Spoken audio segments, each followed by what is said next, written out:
Olá, trabalhador e trabalhadora em educação. Hoje, a PPI Cast vai se dedicar a pautas da rede estadual de ensino, tratando de diversos pontos importantes e de interesse da categoria. Bom, e para falar sobre isso hoje, nós estamos aqui com uma convidada especial, que é Marilene Betros, vice-coordenadora geral da PLB e diretora do jurídico. Então, assim, ó, é alguém tecnicamente para tirar nossas dúvidas aí e da categoria sobre temas relevantes. Ô Marilene, então para a gente começar é o seguinte, nós estamos aí prestes a iniciar uma certificação, né? Então o que você pode falar aqui para a categoria, como vai ser esse processo, o curso e também para a gente relembrar os percentuais, né, que estão envolvidos aí nessa questão. É um prazer estar aqui no APPI Cast. Acho que é um momento importante. Eu quero parabenizar, né, a PPI, parabenizar toda a sua diretoria por trazer as informações corretas, as informações sem fake news para os trabalhadores e trabalhadoras em educação, seja da rede pública, municipal ou da rede estadual. Então, acho que isso é importante. A importância de ir direto da fonte, né? E direto da fonte, muito bem, né? Está aqui na terra, né, onde o berço da Bahia, o berço do Brasil, é algo muito importante. Então, respondendo à pergunta de Jorge, nós conquistamos esse ano um grande feito na campanha salarial de 2025, que há mais de 5 anos que nós íamos reivindicando a atualização da certificação que nos dá o direito a avançar no grau, né, que é o nosso plano de carreira. Nós temos os padrões, que é referente ao nosso antigo nível, né? Se foi licenciatura plena, especialização, mestrado e doutorado. Então, padrão P, E, M e D.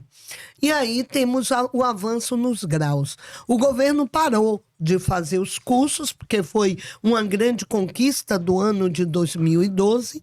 O governo parou e a gente continuou reivindicando, fizemos manifestações e esse ano, finalmente, nós vamos ter o curso que já encerraram suas inscrições, né? As inscrições foram encerradas, nós agora estamos já esperando, aguardando a fase do início do curso. O curso é uma formação, ele se dará em 4 trilhas, né? Onde a perspectiva é a gente aprofundar na questão dos direitos e deveres, direitos humanos, educação inclusiva. Então, é algo que vai requerer da gente um pouco de estudo, um pouco de pesquisa.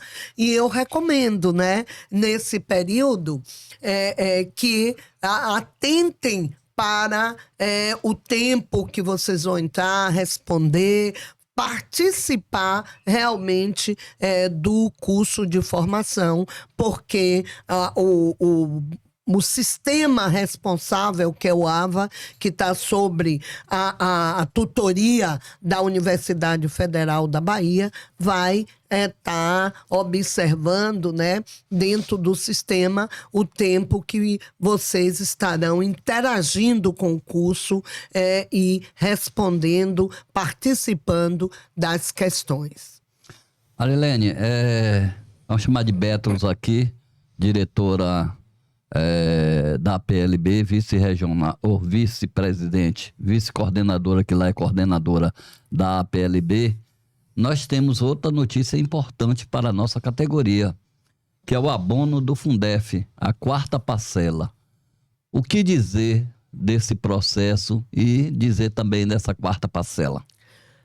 Osman, antes de eu entrar na 4ª parcela do abono, eu queria lembrar para os companheiros e companheiras que estão em atividade, que se inscreveram para o curso, que nós já teremos a antecipação de 3,5% já no mês de setembro, né?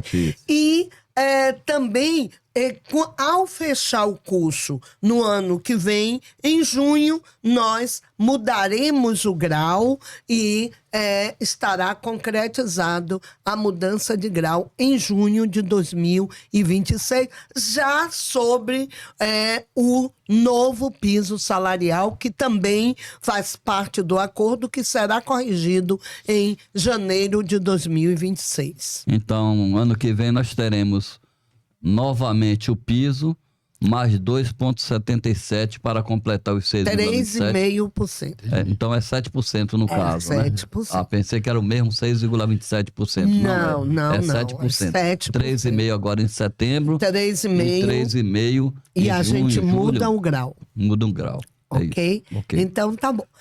Sobre o abono do Fundef, foi outra grande conquista, porque os companheiros e companheiras estão sabendo que a parcela é menor, né? Infelizmente, a legislação mudou e dividiu o bolo que vinha em 3 parcelas. Então, agora nós recebemos os 40%, mas sobre um bolo menor.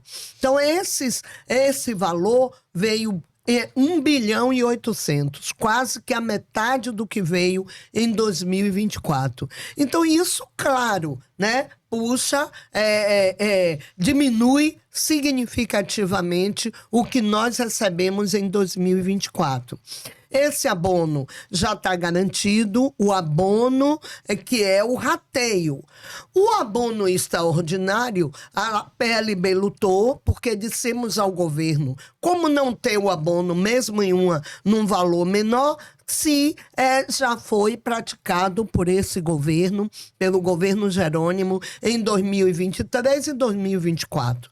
Então, atendendo também a essa pressão da PLB, vai ter o abono que vai ser pago no mesmo dia que receber o abono do rateio. Aqueles que têm direito ao abono do rateio.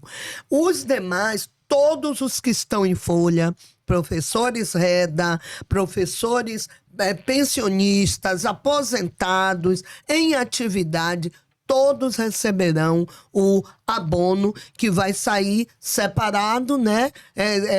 Tipo, sai em folha o abono, e o abono extraordinário e o precatório do Fundef nos mesmos moldes que recebemos em 2024. Então, a gente considera também uma vitória.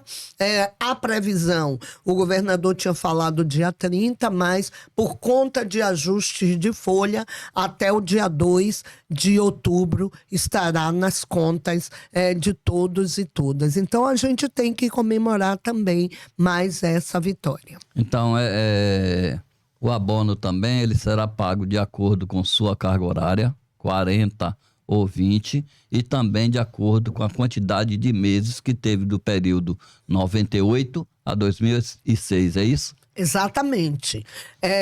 A relação que nós a PLB já publicizou, então vocês podem entrar no site da PLB, é a mesma relação que foi publicada em fevereiro de 2023. Podem procurar, pesquisar, que lá vocês encontrarão, poderão atualizar, não, que é o mesmo percentual, não muda nada, né? Para 20, 40 horas. O valor, quem trabalhou de 98 até 2006, vai receber os 108 meses.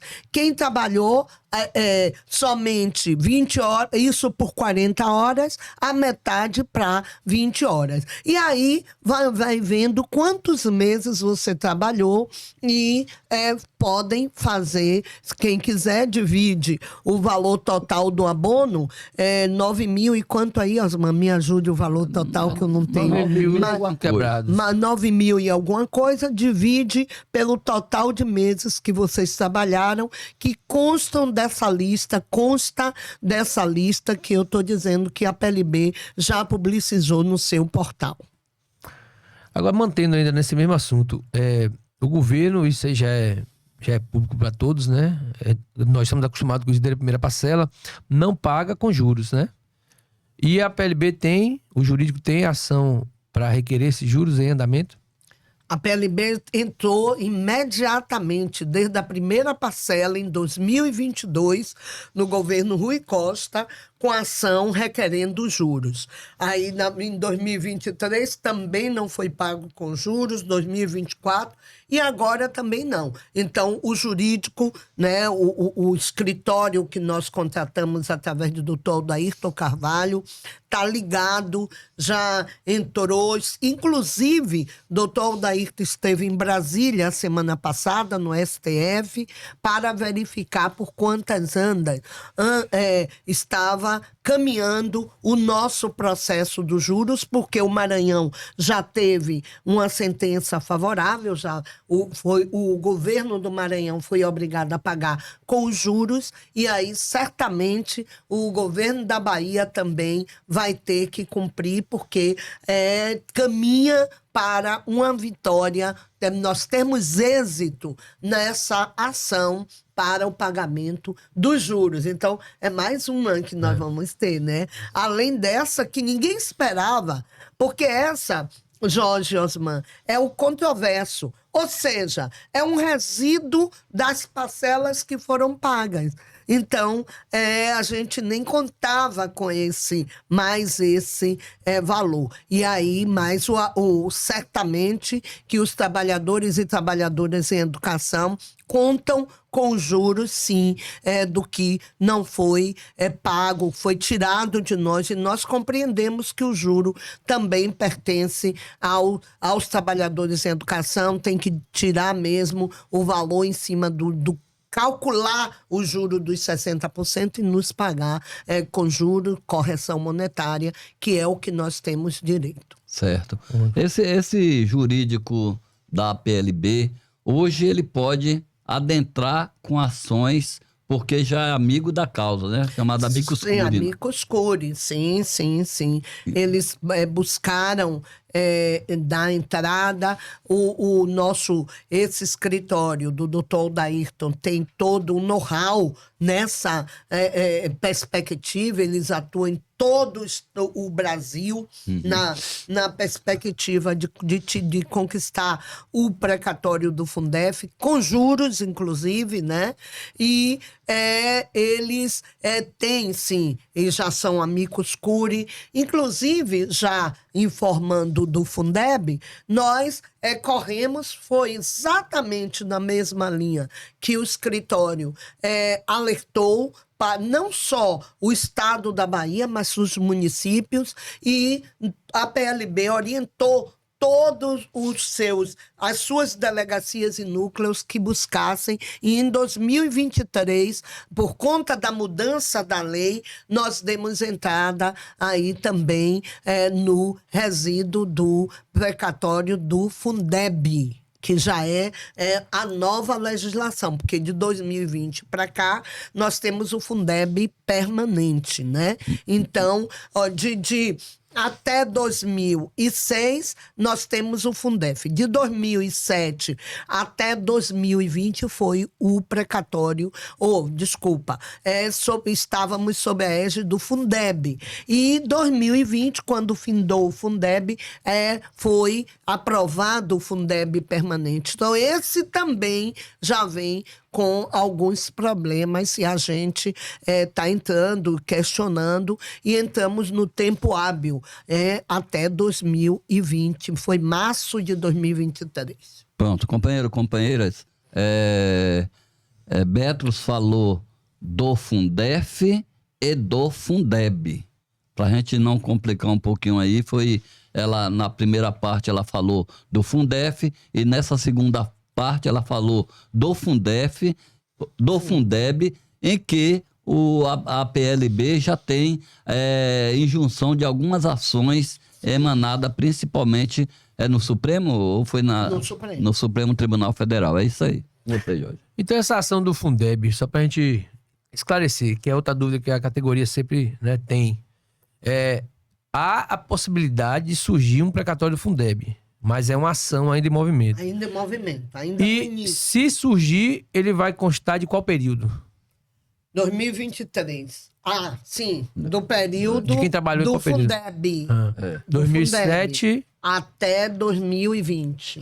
Uma outra perguntinha, porque também aí já estão incluídos também professor e trabalhadores em educação, que é dos 70%, não é isso? Fundeb Então, permanente. permanente, né? Porque até o Fundeb não era 60% também. sim. Que é o que acabou em 2016, né? 2020. 2020. 2020 para cá, aí já mudou. A lei do Fundeb permanente já Inclui. mudou para 70%, não é Englobando mais os 60%. não docentes. E incluiu todos os profissionais da educação naquela perspectiva de quem são os profissionais da educação.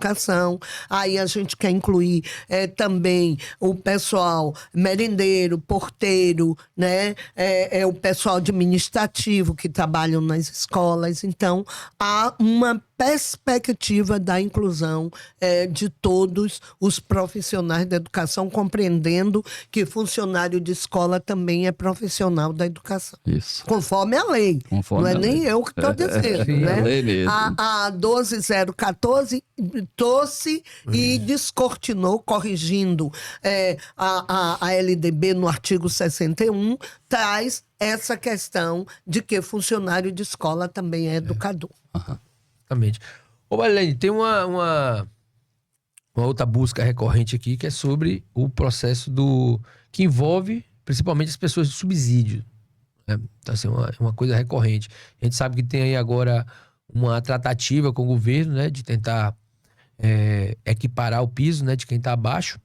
Então, eu queria que você falasse um pouquinho sobre esse processo do piso, mas que fizesse, para o pessoal entender, um histórico do que aconteceu para se criar o subsídio, né? Por que surgiram a categoria do subsídio?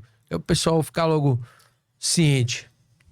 O subsídio, infelizmente, né, lá atrás, em 2012, quando nós fizemos aquela greve memorável, a greve histórica pelos 22,22%, o governo do estado entendeu que os profissionais que não tinham nível superior iria para uma tabela à parte. E aí começou a discussão de transformar em subsídio os salários. Nós somos contra, a greve permaneceu também com essa bandeira de não transformar em subsídio, porque entendíamos que seria um grande prejuízo, e foi naquele momento, porque ao transformar em subsídio, eles dizem o seguinte: eles não perderam nada. Juntou o salário, estabeleceu um teto, e depois,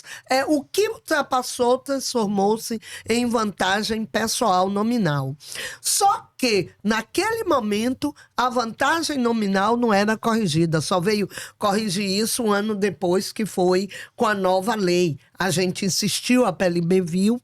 Nós não logramos aí o êxito da Assembleia Legislativa recuar essa questão do subsídio. Aprovou também na calada da noite esse projeto de lei. E, infelizmente, aqueles que não tinham nível superior foram surrupiados, porque o seu salário foram transformados em um valor único, e o que juntou, somou tudo, e o que ultrapassou vantagem nominal.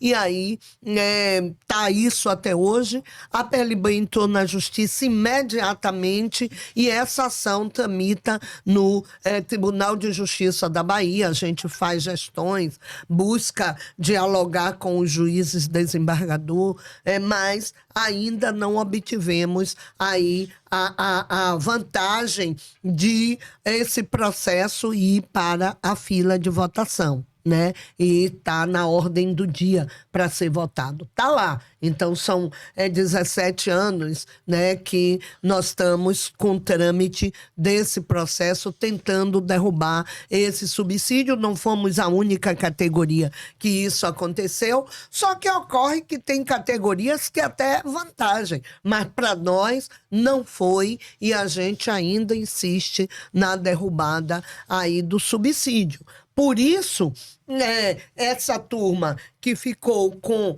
o valor foi determinado, ela sai da carreira, né? Perde completamente a carreira. Porque antes tinha um vencimento básico, as suas vantagens. Aí não, perdeu tudo.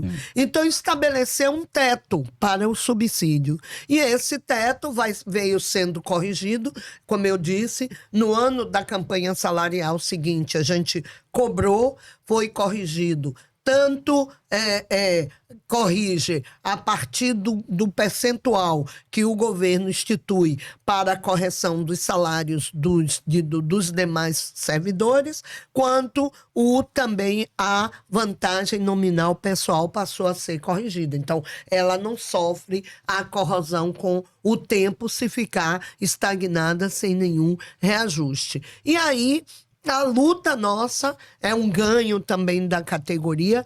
Nós, esse pessoal do subsídio que entrou na reclassificação, eles terminam que recebem menos, por quê? Exatamente por conta desse prejuízo da transformação dos salários em subsídio. Mas aí a gente vai lutar pelo piso salarial, né? Porque o piso vai contribuir, a gente coloca que eles já fizeram parte da carreira, não são personagens à parte, pelo contrário. Então, eles têm o direito, sim, a receber o piso salarial. São professores, geralmente de nível médio ou com licenciatura curta, que saiu da carreira e estão recebendo abaixo do piso. Certo. Não é isso? Isso eu falo o exemplo de minha mãe. Minha mãe está recebendo 2.000 e poucos reais no máximo, e ela era professora de nível médio. E o piso é para professor de nível médio, não professor de nível superior. É por isso que eles agora, com a ação que nós entramos, eles são obrigados a pagar o piso, porque a lei não fala em nível superior. A lei fala explicitamente. É o vencimento básico da carreira para o nível médio, 40 horas. Então, não adianta, eles não têm para onde correr. Foi por isso também que ganhamos a ação do piso, né? Então, é algo que não há ilegalidade, pelo contrário, a ilegalidade está em quem não paga o piso para o nível médio. Valeu uma ação administrativa que nós fizemos de arrecadar documentos e pedir o valor do piso dentro de uma ação que estava correndo na justiça? Nós tivemos o êxito em um mandado de segurança. Esse mandado de segurança, o juiz deferiu a liminar. E algumas pessoas tiveram até, porque a gente orientou o quê? Entre com uma solicitação administrativa através de um requerimento de direitos e vantagens, o famoso RDV. Então, ao entrar com a RDV, algumas pessoas conseguiram esse piso, mas logo depois a Procuradoria-Geral do Estado disse que, como tinha uma ação transitada em julgado e mais um mandato de segurança deferida a liminar, que iria ser tratado no âmbito judicial. Então, parou, não houve mais nenhum avanço nesse processo administrativo, ou seja, não serve mais. Muita gente, quando for aí homologado, aí assinado o acordo do piso, que está para ser assinado o acordo judicial do piso, o pessoal vai dizer, mas eu já dei entrada lá atrás com mandado de segurança. Não serve mais, aquilo foi tudo descartado, né, arquivado, porque existe um processo judicial aí em vigor, e foi com base nele que a Procuradoria-Geral do Estado resolveu se apoiar para esticar aí o pagamento através da via judicial do piso salarial. É importante isso aí. É mais importante também porque quando a gente sai na rua, a gente mesmo da rede estadual, a nossa cara, na hora que as pessoas, os nossos companheiros, professores, se batem com a gente, e reclassificação, e o URV. Então, aqui a pergunta é, como está a nossa ação de URV? Bom, a URV, vocês lembram que nós levantamos a tese de que se a prescrição seria junho de 2025, então poderíamos ainda abrir para quem não teve tempo, perdeu o bonde e tal, dessa entrada na documentação. Porque, pessoal, é preciso entender que quando a gente ganha uma ação coletiva e ela transita em julgado, a gente precisa executar, precisa liquidar a sentença, como chama da forma no judiciário. Então, para isso, a gente tem que provar que existe, que a minha situação, a situação daquele servidor é aquela que foi deferida a sentença. E aí a gente convoca a categoria para apresentar as provas. Quais são as provas? Os documentos pessoais, que provam que eu sou aquela pessoa, e mais a prova cabal, que são os contra-cheques. Mas pediu tanto contra-cheque, é isso. Porque, no caso da URV, a gente tem que comprovar a defasagem salarial lá do ano da URV, que foi 93, 94, onde teve essa diferença na conversão da moeda real, né? Do cruzado, acho que era cruzado para real. Né? Então, ao fazer isso, a gente tinha que apresentar. Então, nós reabrimos esse ano. O pessoal teve... Não, o ano passado, até esse ano, até maio de 2025, 31 de maio, teve para continuar.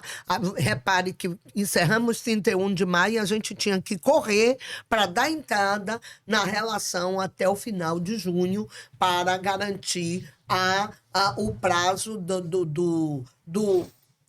como é? Da prescrição. Prescrição. Muito obrigada, Osman. Da prescrição. Então, nós fizemos isso.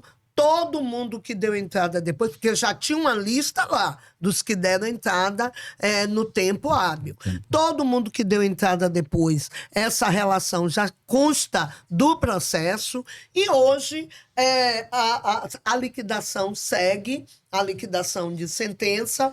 Tem alguns pontos que ainda necessita de estarem ajustando, definindo. A Procuradoria-Geral do Estado questiona aqui, aí a gente responde. Eles têm prazo dobrado para responder também os nossos questionamentos. E aí, depois de definido tudo nos autos, vamos partir para os cálculos e encaminhar. Ainda vai ter contestação, né? Porque vocês sabem que o Estado questiona tudo, então certamente ainda terá contestação sobre os cálculos e o processo aí continua tendo o seu desfecho e a PLB segue diligente sobre o processo da URV.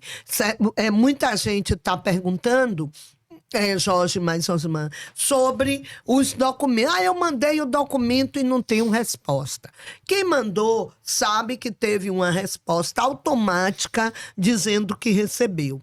Os que mandaram incompleto, se está recebendo os contra-cheques, pode dar entrada através do mesmo e-mail que mandou sobre o assunto, complementação de documentação para o RV. E aí encaminha direitinho. Ou aguarda o pessoal entrar em contato e solicitar. Mas não aguarda de braços cruzados, não. Tenta ainda providenciar os contra-cheques. Caso não tenha de jeito nenhum, encaminha a solicitação que foi feita à Secretaria de Educação, no caso dos aposentados CEPREV, né? E dizendo do retorno, se já tiver o retorno, que eles não conseguem encaminhar, ou se não tiver o retorno, encaminha a solicitação e que até a data de hoje não recebeu uma resposta. Porque tudo isso vai servir de de prova para o juiz. É difícil, porque a gente vai ter que ver como é que vai proceder esses cálculos, que cálculos são feitos com base nos contra-cheques, que é a prova concreta que nós temos. Mas, se não tiver, a gente vai ter que ver, discutir também isso nos autos com o juiz, para que a Secretaria de Educação dê conta disso. Só dentro desse mesmo assunto, geralmente aqui nós temos muita dificuldade em catar essa documentação. Porque a gente vai no saque, ele diz que não tem, demora vários períodos para entregar e não entrega. Quem está na ativa vai no NTE e eles só dizem que tem 4 por ano. Então, qual foi o movimento que eu fiz? Eu fiz um movimento de ir a Salvador. Cheguei lá, tive inicialmente muita dificuldade para pegar esses contra-cheques. Inclusive, estava lá na portaria, ali no protocolo, tive dificuldade, mas eu dei entrada e consegui todos. Eles mandaram via e-mail todos os contra-cheques para mim do período que eu pedi e eu encaminhei, logicamente, para os nossos advogados. Mas são dificuldades que as pessoas não podem ficar paradas. Tem que achar alguma luz, fazer o que você disse, entregar os documentos e dizer que ter o protocolo do pedido dos contra-cheques que não conseguiu, para depois a justiça ver como é que obriga o patrão a dar os seus contra-cheques. É bom, inclusive, que reitere, né? Quem fez o pedido já há algum tempo e não obteve o retorno, reitere cobrando através do mesmo e-mail.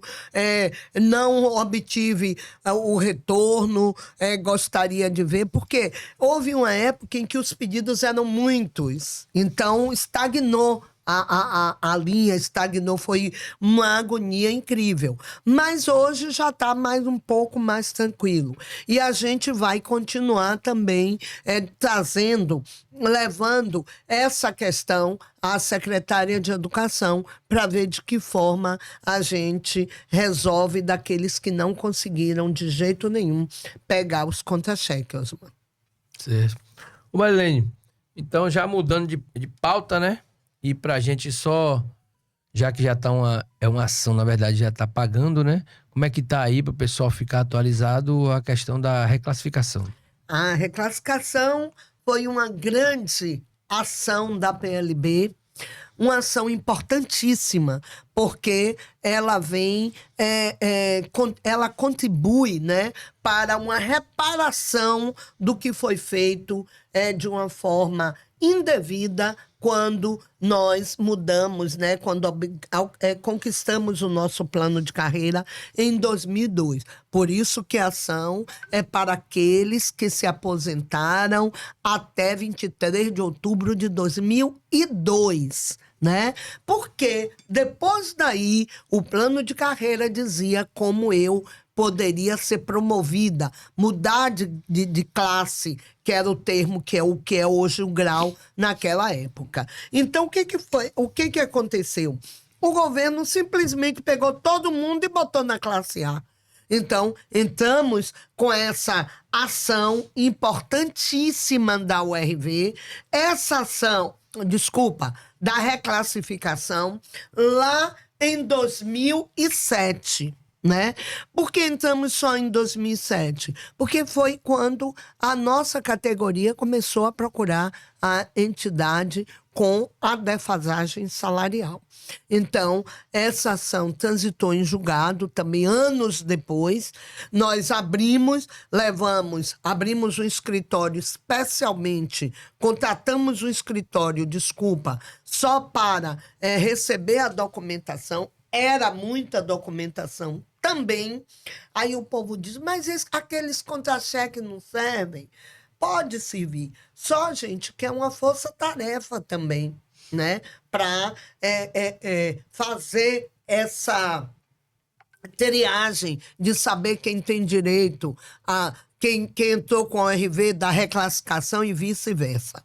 Então, nós exigimos, a ação transitou em julgado, ganhamos e entramos na fase de liquidação.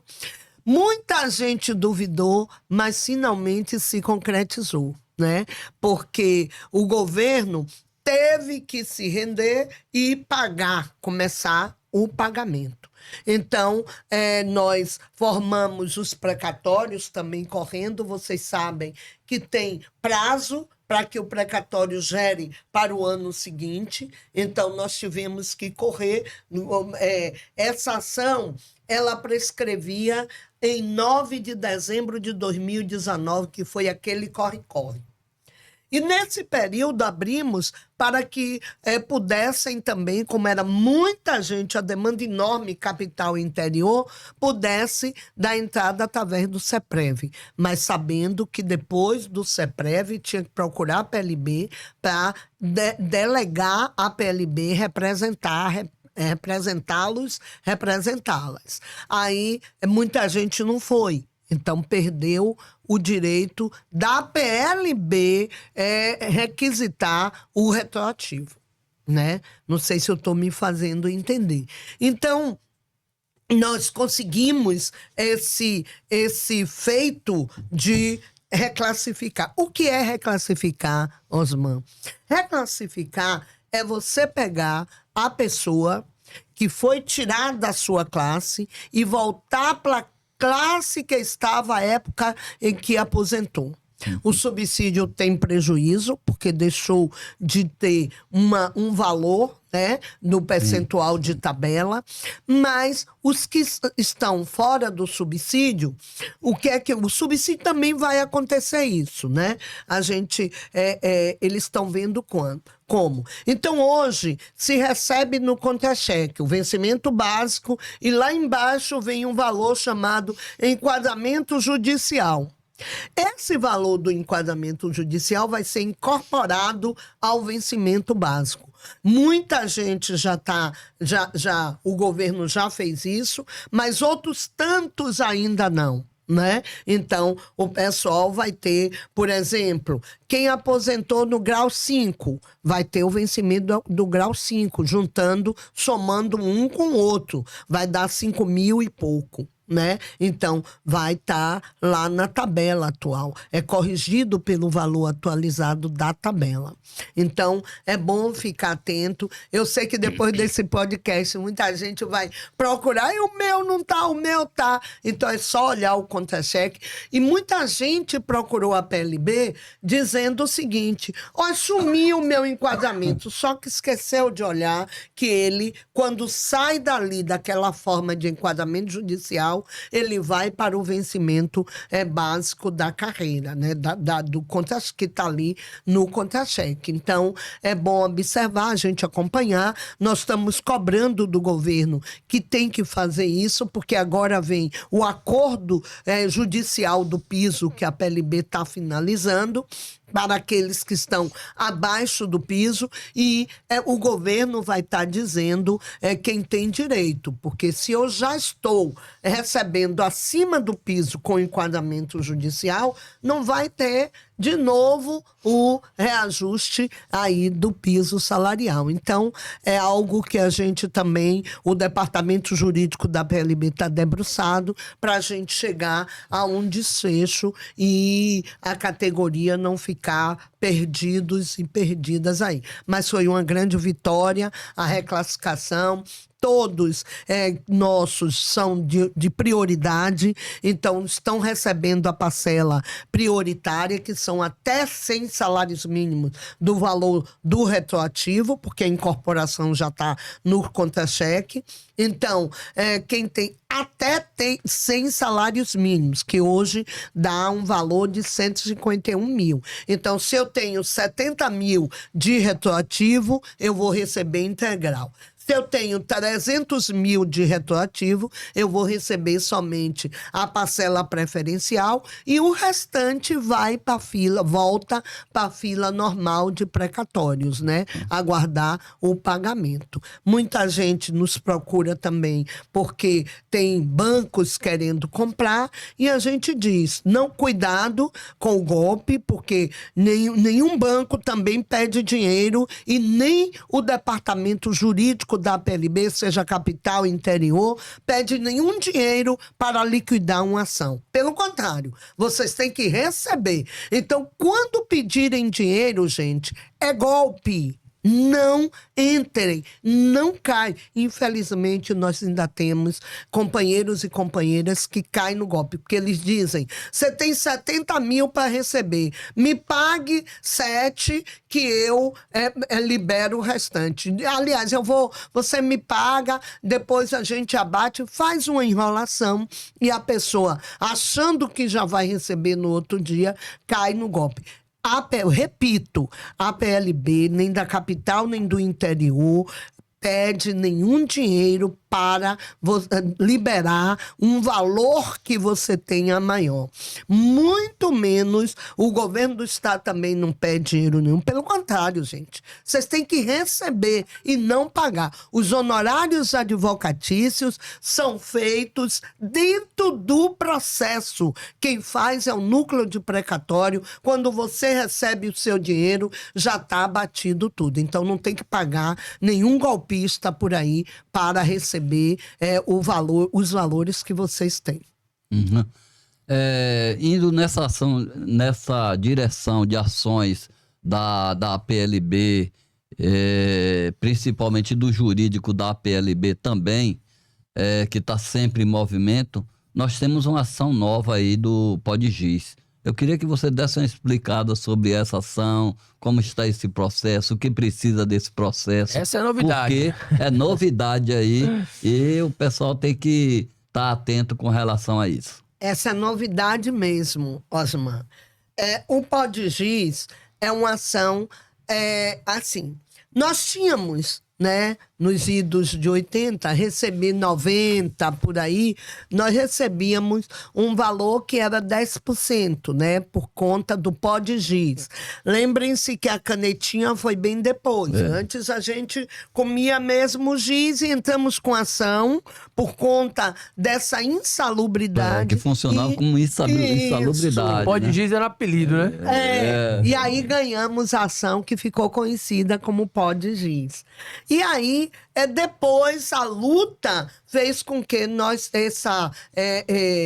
mudasse esse valor e nós conquistamos a regência de classe, que era um percentual que começou com 50% e depois foi baixando, né? E a PLB também conseguiu barrar, porque os governos anteriores foram tirando, começou com 50, passou a 45, tanto que tem companheiros que aposentou com 45, 48, 47, 43, 42, né? Porque como é uma média, então eles aposentaram com esse valor. Chegou a 31,18 e a gente disse não, ninguém tasca mais na nossa regência de classe. Então, essa regência de classe era o antigo PODGIS, tanto que o PODGIS foi para o nosso salário quem recebia como vantagem nominal pessoal.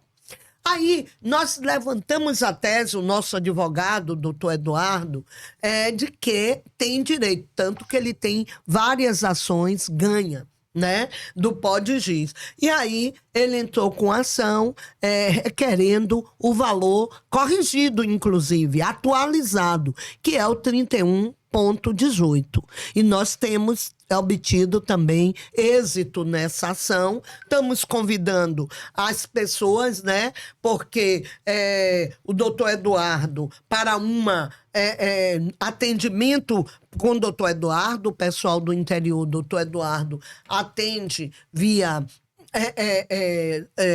chamada de vídeo, mas pode tranquilamente discutir, a gente até quer ver isso, se trata dessa questão nas APLBs locais, até com os jurídicos, a gente vai fazer uma grande reunião para ver. Mas, por enquanto, estamos concentrando. Quem for da capital ou estiver na capital para algum atendimento, pode nos procurar e pode buscar, levando, né? Tem que ser aposentado da rede até 2003, né? Então, atenção, para requerer o PODGI são os aposentados até 2003. Precisa do ato aposentador, com a descrição dos proventos, contra-cheque atual, RG, CPF, comprovante de residência. De posse dessa documentação, pode procurar as APLBs locais para tentar marcar com o doutor Eduardo virtual ou presencial, quem for a Salvador. E aí, conversa, encaminha a documentação que está sendo já analisada para o e-mail também dele. Vocês podem estar divulgando, eduardo.adv2008, podem estar divulgando. Depois dá uma colocada ou ali. a gente pode fazer uma discussão com os jurídicos da PLB também para dar até um suporte maior a essa ação. Legal. Ô Marilene, tem algum ponto que você gostaria de tocar que nós não citamos aqui? Algum recado que você gostaria de dar que não estava no script, se tiver? Tem duas questões que eu quero aproveitar para chamar a atenção. Para aqueles que, infelizmente, foram acometidos com doenças, né, graves, tem uma relação de doença, um rol de doenças que isenta do desconto do imposto de renda. Não só para o desconto lá no seu contra-cheque, mas também de qualquer precatório que venha receber. Então, procurar as suas APLBs, tem um rol de doença, como cardiopatia grave, como chamam o câncer, gente? É câncer que é neoplasia maligna, desculpem, como neoplasia maligna, doenças hepáticas. Então, tem um rol de doença que a lei estabelece, tem a forma, vocês têm que reivindicar aí no CEPREV. Chegando no CEPREV, olha, eu quero dar entrada no processo de isenção do imposto de renda. Por que é CEPREV? Porque só é para os aposentados. Infelizmente, quem está em atividade não tem esse benefício. A lei é muito explícita, é só para aposentados e aposentadas, né? Então, procura e vai ter lá todas as orientações, e a PLB também pode fornecer para vocês essa chamada aí, essa orientação para ter, né, mais um benefício numa situação, infelizmente, muito difícil da vida de vocês. Você, Jorge, para despedida aí. Então, Marilene, a gente só tem a agradecer aqui pela sua presença. Eu acho que vai ser um programa que o pessoal vai gostar muito, vai tirar bastante dúvida. E você sabe que o jurídico é a área mais movimentada do sindicato, né? Então a gente agradece muito a sua presença, não só agora no podcast, mas durante todo o conselho, nosso conselho regional, que eu acho que foi um conselho que todo mundo gostou, foi frutífero, né? Então a gente agradece a sua presença, viu? Estamos honrados. Eu que agradeço. Acho que o sindicato tem que ser isso, né? Essa base onde seja um porto seguro para que os associados, as associadas possam buscar e ter uma resposta sobre aí os seus direitos, sobre o que eles estão perdendo, para que a gente possa, na luta, fazer com que retorne e eles passem a ganhar, porque nós entendemos que educação não pode ser prioridade só no papel, né? E a valorização dos profissionais é um pilar essencial para uma educação de qualidade. Não basta dizer, eu aplico, tem valorização, tem educação de qualidade no meu município, quando o educador, a educadora, quando o professor, o coordenador, o gestor, a gestora, o funcionário de escola não são valorizados dentro das suas carreiras. E valorizar é investir. Valorizar é dizer que professor tem que ganhar bem, tem que viver bem, tem que comer bem. Ou seja, professor tem que ser feliz dentro da carreira que escolheu como sua e que desempenhou. Aí eu já me refiro aos aposentados e aposentadas que merecem todo o nosso carinho e respeito. Então, um abraço grande para vocês. É um prazer e me coloco à disposição para tirar qualquer dúvida, qualquer problema. A gente pode falar, pode ter outros momentos. Por hoje é só, pessoal. Logo voltaremos com mais um tema de interesse da categoria em nova edição da PPI Cast. Obrigado também aos trabalhadores e trabalhadoras em educação. A nossa luta não para. Obrigado.